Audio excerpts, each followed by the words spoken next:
What is up, everyone? JD here. Hope you're all doing well today. Got a knife review for you today. Thank you, Javier, for sending this over for me to check out. I really appreciate it, bro. You are awesome. This is going to be the review of the CK Maverick S. This one here is a Riot-made knife. A lot of what you're getting here, I think, what Javier has sent along is it looks like a little carry pouch and then possibly the pouch that it came in. Javier, if you watch this down in the comment, just let me know. Let me move it down so everybody can see. I'm not sure which one it came in or if it came in this and then that is to store or carry it. So just let me know down in the comments. I appreciate it, my brother. All right, let's go ahead and talk about the knife. What we're going to be doing today is we're going to go through the specifications for the knife to let you know the size and dimensions. I'm going to go ahead and do size comparison, bring out some knives to do profile comparisons and length and give you an idea of how it's going to be in hand, what it's going to be like in pocket. Then I'll jump into thoughts and impressions, and then if I have them, alternative recommendations. All right, so the CK Maverick S has a 3-inch 20CV blade, 4-inch titanium handles, and it is a frame lock. Overall length is 7 inches. This is a little bit smaller than I thought it was going to be. Couldn't find the weight on the website. I probably could have if I would have looked a little bit more, but I figured we were just going to weigh it anyway, so why bother? So weight is 3.8 ounces, which is a very respectable weight. Not bad at all for the size of the knife being a full steel knife. Let's go ahead and bring out some size comparisons to give you an idea just how small the knife is, because it is 7 inches. That is a very small, friendly carry if you like that size of knife. First, we're going to bring out the Demco AD 20.5. and we will also bring out the Spyderco Shaman. So as you can see, this knife is just overall smaller, and it has a pocket clip that we will get into just here in a moment. So hopefully these size references are helping you understand the size of the knife. Small, but it actually has a decent amount of presence, which we'll talk about when we get to ergos. Let's go ahead and bring out the Benchmade bug out. This is a very recognizable knife and a very friendly EDC carry. As you can see, the CK Maverick S is actually a little bit smaller, and I'm actually carrying my other comparison knife. I just realized that the SIG K320 by Hogue, as you can see again. Hopefully this is helping you realize that it is smaller in size overall. Let's go ahead and set this to the side because I need to put that back in pocket later. We'll bring out the budget knives next. My only 3-inch comparison or sub 3-inch blade comparison knife is going to be the Kubi Royal. This is going to be very close in size, a little bit more length out on the tip from the pivot. Actually, I might have that misaligned. Yeah, just a little bit more length from the pivot. Not much of a difference on the handle from what I can see looking over top of the knife. And here is the Buck 110 Plus. If you're familiar with this little American-made knife, under $30, great little beater knife. So hopefully that has helped you from a size reference. Let's do thickness profile as well. You can see how this is going to be both in hand, and you'll be able to see how it's going to ride in pocket comparing it to these knives. Against the Royal, which is one of the thicker comparison knives that I have currently for this particular part of the review, and you can see these are identical, but you do have contoured scales on here just like you do on the Royal. So that is why you're seeing it gets thick at its tallest point.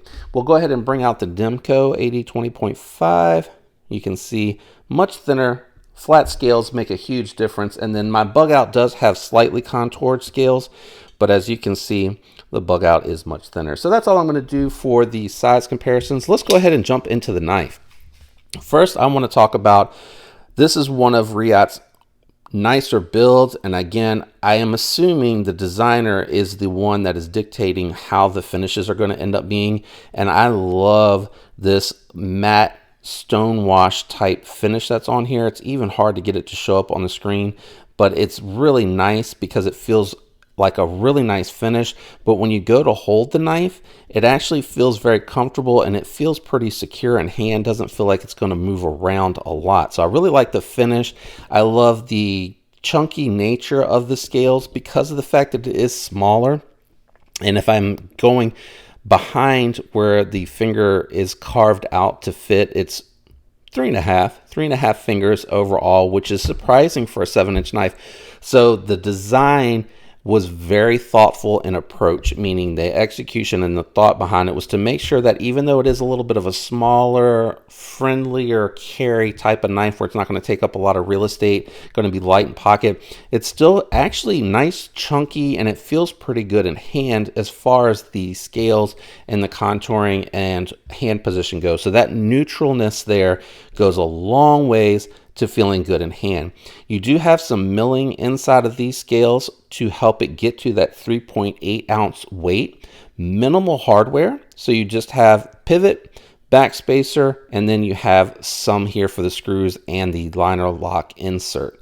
Relief cutout is on the outside, but it's far enough back from the contact patch here on the pocket clip to the scale to where it's not going to interfere with the experience going in and out of the pocket. So that's nice. I like the design and the shape of the pocket clip on this particular model, but the billing here, I think they probably, instead of contouring down, they probably could have gone straight out, because this actually, you can feel this quite substantially in hand. So when you have it in hand, it is making contact, it is poking you in the hand.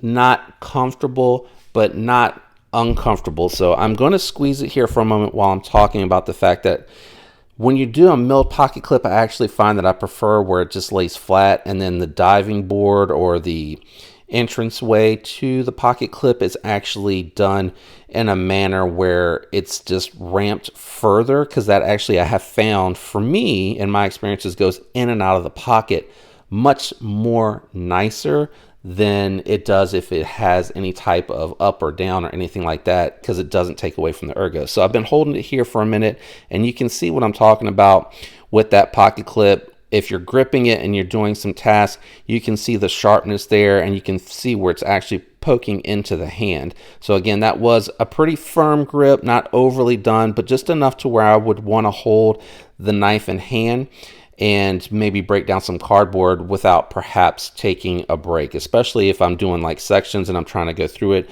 It really does leave quite the indentation there, and it doesn't go away anytime soon. So I did want to talk about that from a comfort standpoint. So here, even though I don't like the ball, this here more comfortable because it lays completely flat. And then the other one that I have here that I really like, that has that diving board. You see how it has that long diving board out? That catches it perfectly, but it lays flat so it doesn't cause any disruption from the ergos. The backspacer, I love the frag pattern, pineapple pattern, grenade pattern, whatever you want to call that. I love that little detail. I love that the pocket clip and the backspacer and the pivot collar are all matched up. This actually acts as the over travel stop too. If you see here, it actually catches the knife and keeps it from over traveling. Your access to the lock bar, for being such a small knife, it's actually okay.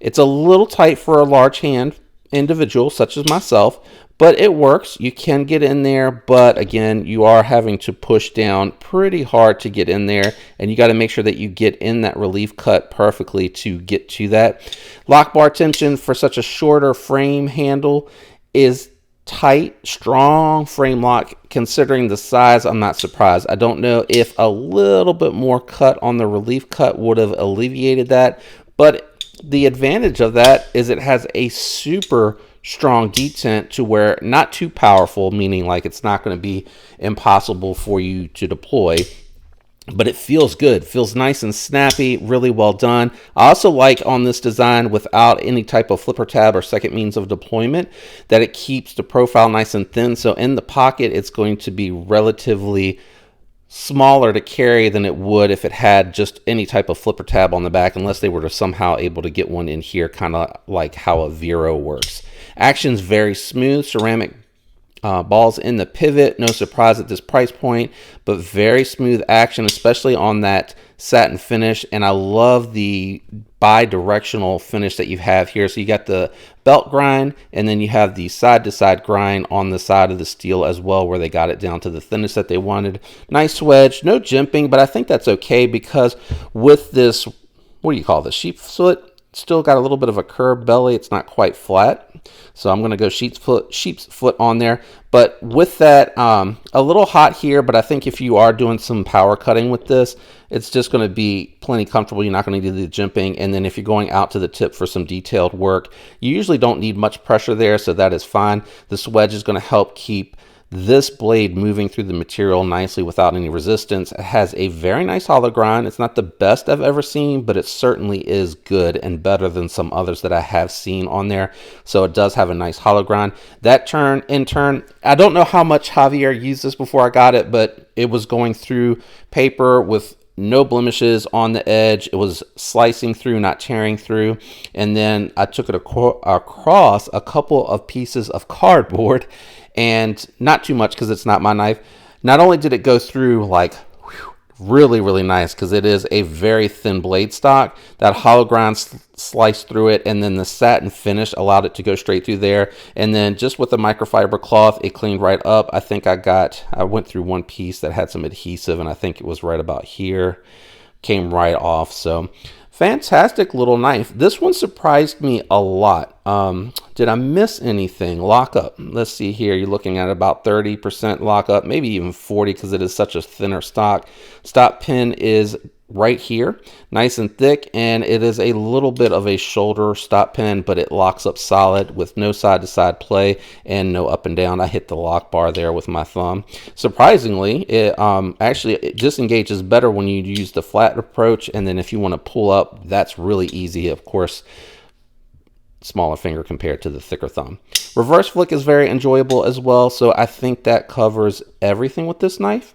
Really, really surprising. Now, some alternative recommendations. For the size of this knife and the money that you're paying, everything that I'm going to recommend is actually going to be more affordable. So first and foremost, I'm going to have a USA recommended mini RSK MK1, which is actually going to take the exact same footprint. You get a little bit more blade length, and you get just a little bit more, just a little bit more cutting edge out on that tip, but very similar. This is made by Hogue, has a fantastic edge. You're getting 20 CV, which you're getting the same blade steel.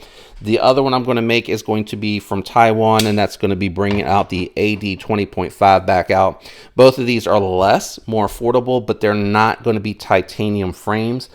Unfortunately, the only thing that I have that I would think of in my inventory is going to bring that bug out back out. That's going to be similar in size, but you're going to spend 150 on the knife and then 75 on the scales. And then of course you do have the option to customize and anodize that purple, bronze, green, blue, whatever color you want.